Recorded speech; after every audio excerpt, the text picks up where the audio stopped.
The movie starts with an injured woman in a hospital, uttering, "I won't let anyone come between us anymore." The scene then switches to a woman sprinting barefoot through the woods. Despite her numerous wounds, she reaches the road and grabs the attention of a passing driver, prompting him to stop his vehicle. Desperately tapping on his window, she pleads for assistance, and just then, she awakens, revealing the incident as a mere dream. The girl, Marie, is a college student, and she is with her bestie, Alex. They'll spend the weekend at Alex's family's house deep in the countryside. Marie then confides in Alex about her dream, recounting how she was injured and fleeing from someone, only to realize that her pursuer was none other than herself.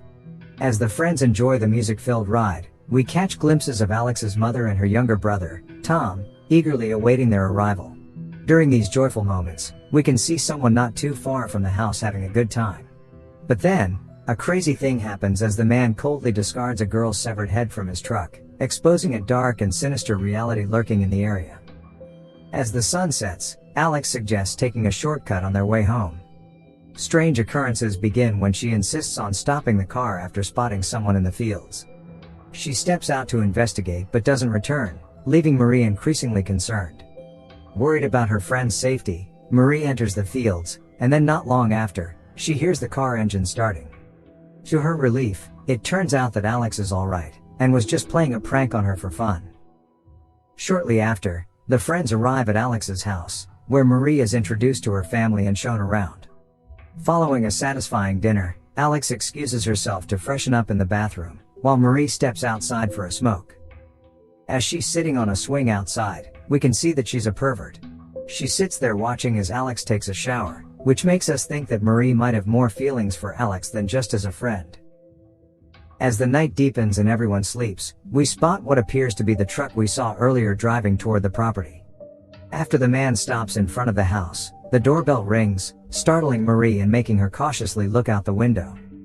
Simultaneously, Alex's father investigates the disturbance, only to face a horrifying fate.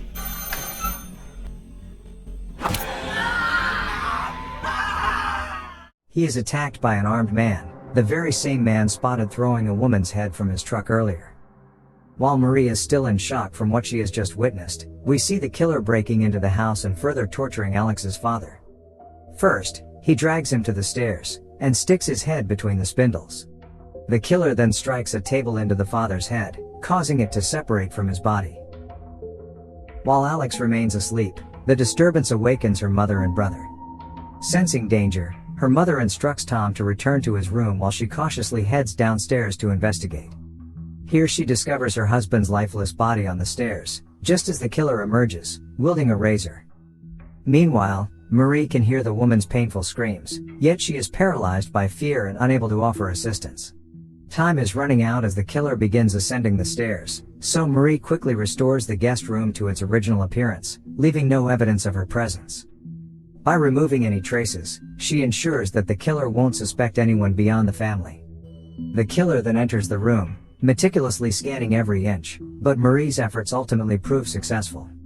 He departs without noticing that she is actually at the bottom end of the bed.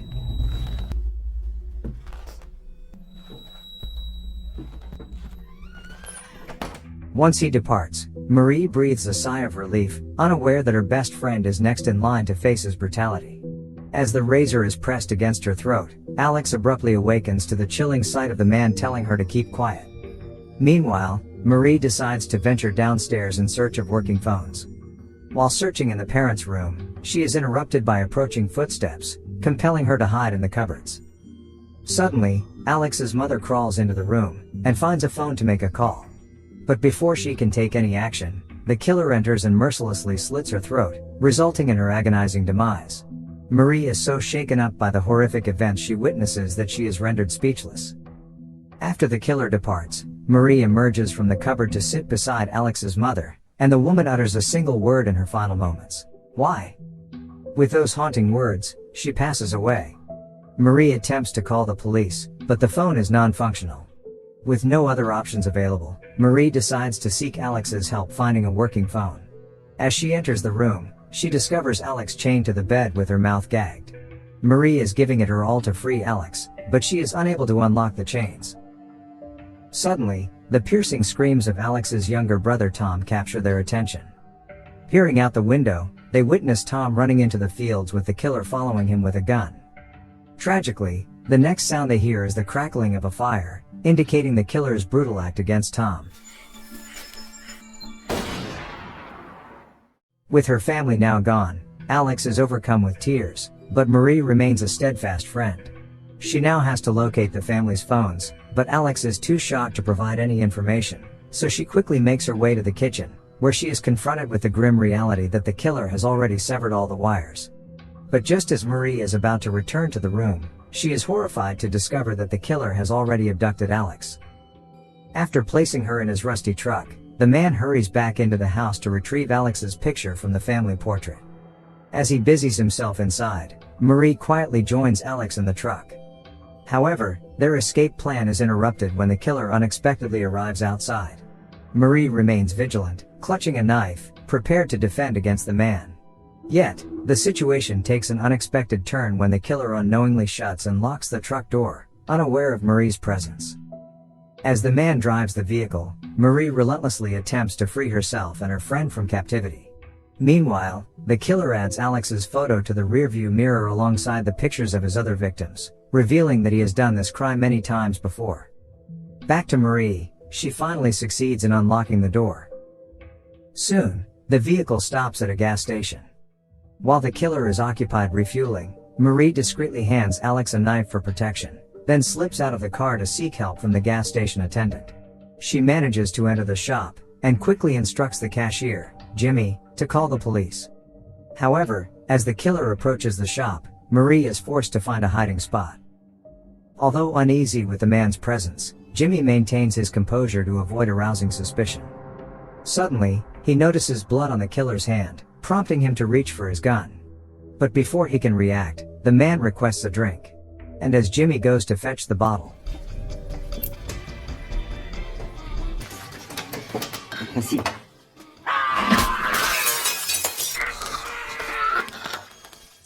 he is viciously attacked by the killer with an axe, meeting a gruesome fate. On the security camera, we see him approaching the store door, putting up a closed sign, and turning off all the lights. Witnessing the unfolding murder, Marie swiftly escapes from the store, and seeks refuge in the bathroom. However, it becomes apparent that the killer has become suspicious of her presence. It could be the reason why he killed Jimmy, as he might have learned that Jimmy was hiding someone from him. In the bathroom, the killer comes dangerously close to Marie's hiding spot, but fortunately, he fails to discover her. After using the restroom, he departs, giving Marie the opportunity to come out and quench her thirst. Just then, things go downhill when she hears the truck driving away. Driven by the determination to rescue her friend, she contacts the police from the gas station phone, though she struggles to provide them with a precise location. After recounting the events to the authorities, she finds Jimmy's car keys and revolver on the counter, takes his vehicle, and begins tailing the truck.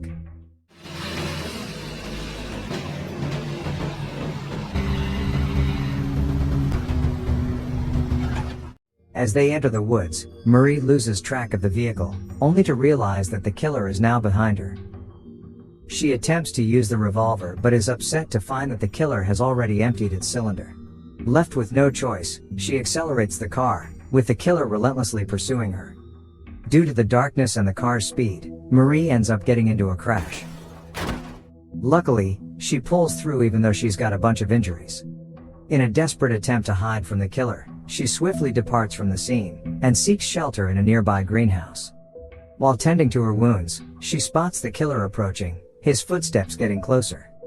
She stays low to avoid him, and unexpectedly discovers a bundle of barbed wire. Acting quickly, she fashions a makeshift weapon by tightly wrapping the wire around a piece of wood. But before she can make a move, the man suddenly emerges from behind and viciously chokes her with a plastic bag. After knocking Marie to the ground, he attempts to cut her throat. But with all her strength, Marie seizes an object from the floor and strikes it against the killer's head. As blood flows from the man's wounds, Marie grabs her weapon and hits him repeatedly until he can no longer move.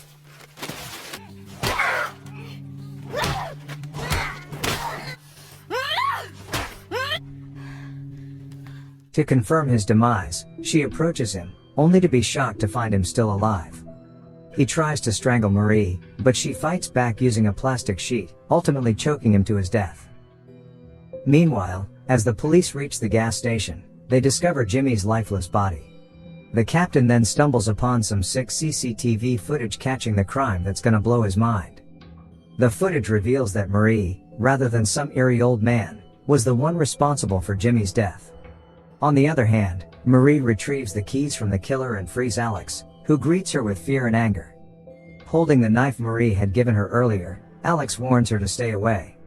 Marie keeps telling her that the man is dead, but Alex seems to have no idea what she's talking about. As the movie flashes back, it's revealed that Marie was the one responsible for Alex's family's demise. There was no other man involved. Marie is either delusional or suffers from multiple personality disorders, shifting between different personas. Back to the present, to escape the danger, Alex slices Marie across the face and stabs Marie with the knife. Marie, once again transitioning into her alter ego, grabs an electric saw from her old truck, relentlessly pursuing Alex with the intent to kill her.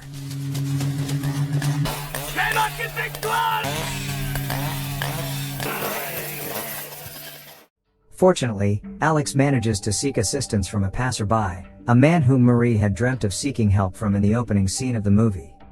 Anyways, Alex desperately urges the man to start the car, warning him about the imminent danger. Unfortunately, luck is not on their side, as the car fails to start. Before they can escape, Marie catches up to them, wielding the electric saw to brutally kill the man. She then gets down and walks over to the side window, making fun of Alex's super freaked out screams. Using a metal rod, Alex shatters the windshield, and manages to escape the vehicle, but not without sustaining injuries from broken glass. Though free from confinement, she finds herself unable to run. The man, or rather Marie, closes in on Alex, repeatedly questioning if she loves her.